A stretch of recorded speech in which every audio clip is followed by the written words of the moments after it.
বনগাঁ মহকুমায় চাঞ্চল্যকর ঘটনা। ডাকাতির উদ্দেশ্যে জড়ো হওয়ার অভিযোগে প্রথমে ৫ জনকে আটক করে গোপালনগর থানার পুলিশ।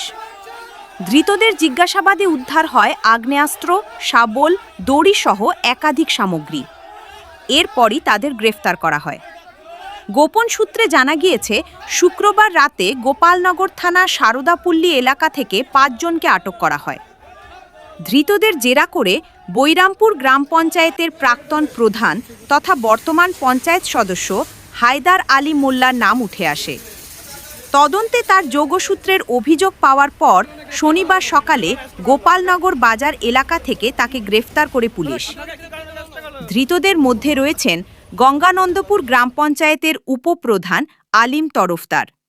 এছাড়াও গ্রেফতার হয়েছেন রবি দাস, নুরুদ্দিন মণ্ডল, জসিমউদ্দিন মণ্ডল ও রুহুল আমিন মণ্ডল। এদিকে শনিবার অভিযুক্তদের গোপালনগর থেকে বনগাঁ মহকুমা আদালতে নিয়ে যাওয়ার সময় গোপালনগর থানার সামনে বিক্ষোভ দেখান ক্ষুব্ধ স্থানীয় বাসিন্দারা। অভিযোগ, পুলিশ ভ্যান লক্ষ্য করে ডিম ছোড়া হয়। পরিস্থিতি নিয়ন্ত্রণে এনে অভিযুক্তদের আদালতে পেশ করে পুলিশ। পুলিশ সূত্রে খবর, ধৃতদের জিজ্ঞাসাবাদের স্বার্থে ১০ দিনের পুলিশ হেফাজতের আবেদন জানানো হয়েছে আদালতে। ঘটনার তদন্তে নেমেছে গোপালনগর থানার পুলিশ।